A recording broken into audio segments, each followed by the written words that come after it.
Samantala sa usapang volleyball, patuloy ang pagpapalakas ng Choco Mucho para sa susunod na PVL season. Dalawang bagong pangalan ang idinagdag ng Flying Titans sa kanilang lineup sa pagkuha kina Don Makandili Gatindig at Jewel Encarnacion. Ang ibang detalye alamin sa muling pag-abante ni Zeus Valdez. May panibagong lakas ang Choco Mucho Flying Titans matapos opisyal na makuha ang serbisyo ni Don Makandili Katindig at Jewel Encarnacion para sa darating na 2026 Premier Volleyball League season. Inanunsyo ng Flying Titans ang pagdating ng dalawang free agents kagabi habang patuloy nilang binubuo ang mas matibay na roster.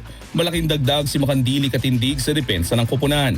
Kilala bilang isa sa pinakamaasang libero sa liga, inaasahan siyang magpapalakas sa floor defense, reception at overall coverage ng Choco Mucho.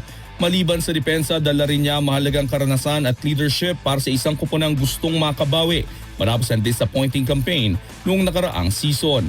Muli rin siyang makakasama ng ilan dati niyang teammates sa Alas Pilipinas tulad nina Ea Laure, Madi Madayag at Cherry Rundina.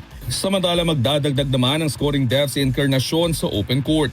Sa panahon niya sa Signal Spikers, naging kilala siya sa pagbibigay ng energy at agarang opensiba mula sa bench. Umaasa ang Choco Mucho na ang pagdating ni na Makandili Katindig at Encarnacion na magiging susi sa mas malalim na playoff run sa susunod na season.